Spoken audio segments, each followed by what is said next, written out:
Agora sim, Silvestre conseguiu o contato com o nosso senador Alexandre Baldi. Silvestre, as honras da casa para o nosso senador, vai lá. Olá, Santana, ouvintes, como a gente havia se comprometido, vamos conversar com Alexandre Baldi, ex-ministro de cidades, ex-secretário de Estado por 2 vezes, ex-deputado federal e uma das pessoas mais conhecidas aí do entorno, já que ele sempre colaborou e ajudou com emendas, ajudou quando ministro, enfim. Ele não é um desconhecido, pelo contrário, é uma personalidade do entorno do Distrito Federal, principalmente do entorno sul. Seja bem-vindo, Alexandre Baldi, é um prazer tê-lo conosco. Obrigado, Silvestre, obrigado, Santana, bom dia a vocês, bom dia a todos que participam conosco, um prazer poder falar com vocês na manhã desta sexta-feira. Então, como o senhor é comandante submarino, não pode perder tempo com muita bobagem, vamos direto ao ponto. Como é que o senhor está vendo aí? O senhor tem dado uma crescida aí, digamos, nas pesquisas, e embora o senhor tenha feito um trabalho muito grande, eu tenho acompanhado aí nos bastidores, tanto no Jornal Hoje, quanto também em outros veículos dos quais eu participo, e acompanhando as pesquisas. O trabalho que o senhor tem feito tem sido muito intenso, tem vários apoiadores, vários prefeitos, talvez de candidato ao Senado, o senhor é o que tem mais número de prefeitos apoiando e lideranças expressivas, mas não tem correspondido às expectativas. Como é que o senhor está vendo isso? Bem, Silvestre, vamos relembrar que as eleições, ela é dividida aí em etapas. E quanto mais a polarização da eleição nacional, ela se acirra, ela se acentua, menos as eleições estaduais e, sobretudo, as proporcionais. E hoje a eleição do Senado, ela é quase que uma super proporcional, ela acaba não sendo observada ou motivo de preocupação por parte dos cidadãos. Dessa forma, eu avalio que é uma eleição que tem sido muito fria, que a cabeça das pessoas, o debate, as rodas, seja das famílias ou dos amigos, tem se demonstrado mais a preocupação e o debate com a eleição nacional e deixado para os últimos dias a preocupação sobre quem vai votar para deputado estadual, que é aquele que é mais próximo da cidade, sobretudo nas cidades do interior, aqueles que poderão e quem votarão para deputado federal e, sobretudo, para senador, que é a última escolha, que é a última preocupação por parte do coração aí dos cidadãos, não é só em Goiás, é em todo o Brasil.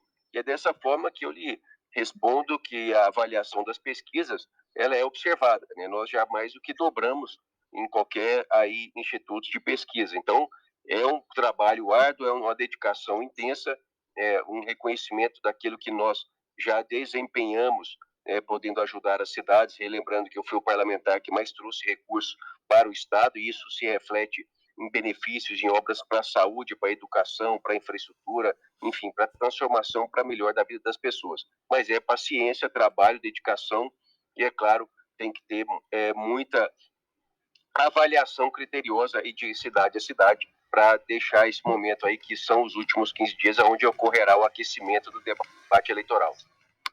De lideranças políticas que eu conheço, o senhor é um dos raros. Normalmente as pessoas são focadas e, digamos assim, são determinadas e obstinadas. Nunca são as duas coisas ao mesmo tempo. O senhor é obstinado e determinado. Trabalha muito, tem uma capacidade de trabalho, é muito organizado. Chega até a ser, digamos assim, um cara até chato, o tanto que o senhor é organizado e cronometrado as suas coisas. Mas, de uma certa forma, em relação, eu vou falar principalmente em relação ao entorno, o senhor teve um trabalho que eu acompanhei isso, sempre acompanhei. Nos últimos anos, tenho acompanhado o senhor como jornalista e o seu trabalho, tenho conversado de vez em quando com o senhor. O senhor é um homem inteligente, tem uma capacidade e um conhecimento de gestão pública muito grande, mas ainda tem dificuldades na escolha de liderança para multiplicar esse conhecimento que o senhor tem e essa capacidade que o senhor tem de servir o cidadão comum. Eu cito como exemplo o entorno especificamente, eu acompanhei quando eu estava no Jornal Opção. O senhor foi um dos que mais empenhou para resolver aquela questão da erosão ali em Novo Gama, entre Novo Gama e Valparaíso, ali no Céu Azul, que era um desafio terrível. E, no entanto, o senhor capitalizou muito pouco. E, mesmo agora, nos seus discursos, eu, pelo menos, tenho acompanhado, o senhor não tem capitalizado muito o que o senhor fez. Eu sei que o senhor é uma pessoa mais contida, é mais discreta, mas, em política, a gente precisa, às vezes, falar que a gente fez para o povo entender de que realmente a gente pretende fazer mais. É um estilo do senhor, claro, é evidente, mas o senhor não acha que está na hora de começar a pôr a boca no trombone aí e falar para a população que o senhor está na política para servir e não se servir dela? Wilson, eu tenho feito sempre essa apresentação, demonstrando aí para as pessoas o que é que a gente já realizou.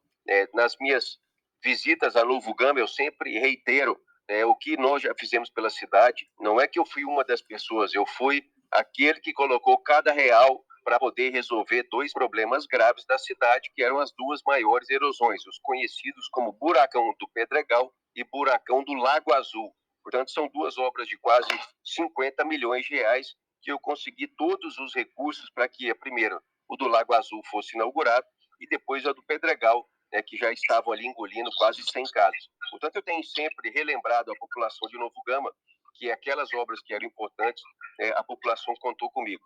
E também o sistema de abastecimento de Corumbá 4, uma obra que estava parada aí por problemas de corrupção, problemas vários, e que eu, enquanto estava ministro da cidade, retomei aquela obra para poder acabar com o sistema de abastecimento de água. Acabar assim, concluir a obra do sistema de abastecimento de água de Corumbá 4, que é responsável por levar água na torneira a boa parte das cidades do entorno, inclusive o Distrito Federal. São mais de 3,5 milhões de pessoas que são beneficiadas, fruto do nosso trabalho, de quase 100 milhões de reais que eu consegui, então, destinar para que aquela obra fosse retomada. E, principalmente, Wilson, eu gosto sempre de relembrar também que aquela obra foi paralisada fruto do trabalho daquele que hoje é meu adversário, que é o ex-governador. Portanto, o carinho que eu tenho pelo entorno é aquele que recebeu, por parte do ex-governador, os maiores gestos, de desgosto por parte de cuidado. O senhor, desculpe, interrompeu aí, senador? Ou todas as promessas, que a gente observa que o entorno... Está variando a ligação. Por parte do ex-governador Marconi Perillo. Bom, Baldi, tem um detalhe. Você está sendo apoiado aí pelo prefeito Fábio Mossoró, que tá bem, tem divulgado bem. A maioria dos prefeitos está apoiando você. A sua expectativa em relação ao entorno obviamente, que é um colégio eleitoral interessante, tem mais de 800 mil, as 9, 10 cidades que compõem a região metropolitana. Tem algo em torno de 850 mil eleitores, mas eu tenho conversado com algumas lideranças que ainda não conhece, já ouviu falar em Baldi, mas conhece muito pouco o trabalho de Baldi.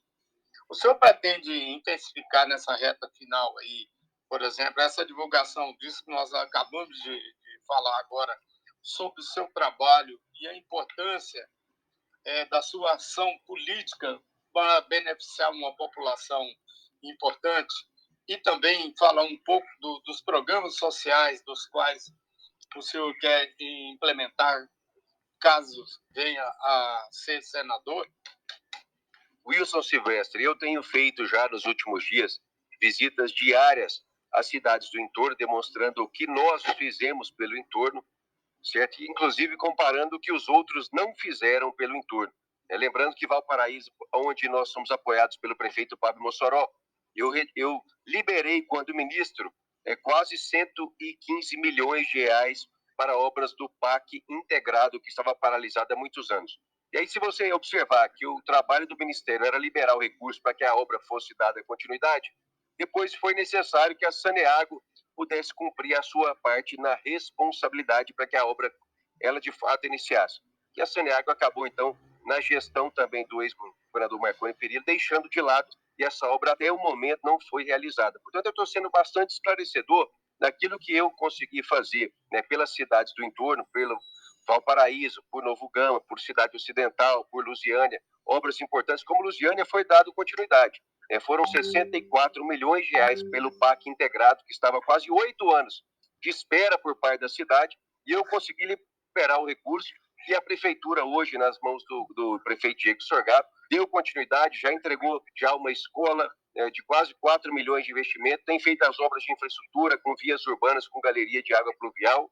Então é importante a gente sim, relembrar para que a população possa ter, na sua mente em quem ela está observando e refletindo para poder decidir o seu voto. E é claro, as nossas propostas, como eu tenho sim deixado muito claro que nós lutaremos para que eu possa retomar a medida provisória que eu fiz quando ministro para criar a região metropolitana do entorno, onde poderíamos integrar o recebimento de recursos federais para o entorno, as cidades do entorno federal do nosso estado de Goiás, para que receba recursos federais para custeio na segurança pública, na saúde, na educação, assim como é feito com Brasília. E ao invés de nós ficarmos discutindo de quem é o problema, nós vamos focar, de fato, na solução. E a solução é recurso. Não tem outra forma. Qualquer outra conversa será aquela que não vai resolver o problema do dia do cidadão. Não é aquela que vai levar a unidade de saúde, o hospital tão esperado em Águas Lindas, ficou anos e anos aí de promessa do ex-governador Marconi e até hoje não foi entregue, que a gente vem conseguindo entregar. Da mesma forma com os outros problemas das cidades do entorno, que é realmente o recurso federal que é a solução para que a gente possa. E um senador terá essa obrigação, assim como eu venho assumindo a cada dia com cada cidadão e com cada cidade do entorno do Distrito Federal. Ok. Santana, alguma pergunta para o candidato ao Senado, Alexandre Baldi, do Progressista? Sim, com certeza. Bom dia, senador. A respeito do que o senhor tem falado aqui do entorno, aqui em Valparaíso, de Lusiânia até Brasília, o problema é a mobilidade. Você está nos seus planos aí também conseguir, pelo menos, minimizar esse trânsito caótico nosso aqui da BR-040? Olha, Santana, nós temos 2 projetos em nossas propostas que eu já trago comigo já há quase 4 anos e meio. O primeiro é nós buscarmos a extensão do BRT, que seria possível com a região metropolitana do entorno. A integração do transporte público das cidades do entorno do Distrito Federal, que são pertencentes ao estado de Goiás, com o transporte público de Brasília. Portanto, o cidadão, o trabalhador, ele poderá ingressar, ele pode embarcar no ônibus, por exemplo, em Lusiânia, e ele pode ir até o seu destino final no plano piloto, num corredor que hoje é até ligado ali até o ABC, então que nós poderíamos fazer essa extensão de Santa Maria até o ABC, enfim, e até chegar a Lusiânia. E outro projeto é que nós pudéssemos então ligar via a ferrovia existente, quer dizer, os trilhos que já existem, que eu tentei quando fui ministro, a estação ferroviária de Brasília, a rodoferroviária, até as cidades Novo Gama, Valparaíso, Cidade Ocidental e encerraria em Lusiânia. Portanto, nós conseguiríamos lá com um VLD não eletrificado, quer dizer, movido a biodiesel, sustentável e absolutamente adequado ao meio ambiente, transportar em torno de 200 mil passageiros por dia, de modo mais rápido, mais seguro e muito mais confiável. Portanto, são 2 projetos que eu tenho sim, que eu carrego comigo, que vai sim ser possível se eu chegar ao Senado Federal para implementar pelo governo federal, sobretudo pelo antigo Ministério das Cidades, hoje Ministério do Desenvolvimento Regional, que é com a CBTU, que é a empresa que é responsável pelas operações do metrô em Belo Horizonte, que estava sob a minha responsabilidade quando fui ministro, e outras como Porto Alegre, Maceió, João Pessoa, Recife e Natal. Ok. Bom, chegamos aí 8h59, encerrando o nosso programa. Eu gostaria de só sugerir ao senhor candidato ao Senado, Alexandre Baldi, pedir sua assessoria para me enviar aí esse projeto de federalização, digamos assim, da região metropolitana, que eu vou divulgá-lo no jornal hoje. Eu achei interessante e eu acredito que para quebrar essa burocracia, e esse projeto é o mais interessante que eu já ouvi desde 2000 que eu estou aí nesse entorno, é o mais que eu acho mais factível. Eu gostaria de divulgá-los, pedir sua assessoria para me enviar, por favor, e agradecê-lo aí, se o senhor tiver mais alguma coisa que o senhor gostaria de acrescentar, de falar, fique à vontade. Eu que agradeço a você, Wilson Silvestre, né, renomado jornalista do nosso estado de Goiás. Agradeço a você, Santana. Pode deixar que eu vou lhe enviar, sim, sobretudo a medida provisória que subscrevi quando enviamos ao Congresso Nacional. Me ajudou muito o Gustavo Rocha, que hoje é secretário da Casa Civil do governo do Distrito Federal, do governador Ibanez Rocha, e que nós temos, sim, projeto para resolver. Não é enxugar gelo, Wilson, não é enrolar as pessoas, não é criar sonhos, né, daquilo que não é possível resolver. Para solucionar o problema do transporte público, não existe outra forma do que nós não criarmos essa federalização através da região metropolitana do entorno. Quer dizer, nós abrangermos as duas regiões como se fosse uma única dentro de um mesmo estado. Aí nós poderíamos, inclusive, né, criar as soluções para o BRT existente até Santa Maria, mas também estendendo ele às cidades até Lusiânia, mas também pela via ferroviária com o trem, e até mesmo para a instalação de empresas e de indústrias, porque nós temos aí esse embate com o governo do Distrito Federal, onde as empresas se instalam do lado de lá da rodovia, quer dizer, se instalam no Gama, se instalam no DF, mas não se instalam em Goiás. E aí os nossos trabalhadores, eles têm que ficar lá se humilhando para todos os dias conseguirem um emprego, assim como fizeram aí por muitos e muitos anos para conseguir uma vaga na saúde. Então esse é também um dos objetivos dentro dessa criação da região metropolitana do entorno para poder, de fato, solucionar definitivamente, porque haveria, inclusive, o compartilhamento de receitas tributárias de ambos os estados na criação de um polo de desenvolvimento econômico integrado na região do entorno, que a solução seria para ambos os estados, para o DF, mas sobretudo para Goiás, mas é claro com foco único para a geração de emprego e renda, para o cidadão trabalhador do entorno parar de ser humilhado todos os dias, de ter que ir para o plano piloto para buscar o seu trabalho. Portanto, eu vou lhe enviar sim o projeto e agradeço a oportunidade a você, Wilson Silvestre, a você, Santana, agradeço ao ouvinte, pedir a vocês, Wilson Santana, o seu voto, pedir o voto a cada ouvinte que esteja conosco, para que eu possa, Alexandre Baldi, ser o seu senador com o número 111, viu? Muito obrigado. Um abraço, sucesso para o senhor aí, e vamos falando, e repito, caros ouvintes, internautas que nos acompanham, e também pela FM, veja bem, esse dos entrevistados é o único projeto que eu acredito, sinceramente, que pode desenroscar esse amaranhado aí de burocracia. Parabéns aí, Alexandre, e espero que você consiga aí seus objetivos e melhore ainda mais essa região que é importante para Goiás e também para o Distrito Federal. Um abraço e um bom dia e vamos com Deus. Obrigado, um abraço, fiquem com Deus e um bom dia. Muito obrigado a todos. Bom dia, obrigado. Okay. Silvestre, obrigado, até Santana, segunda. Até segunda, amigo. Segunda. Bom final de semana aí. Um abraço. Fui. Obrigado pela audiência e pela paciência. São 9 horas.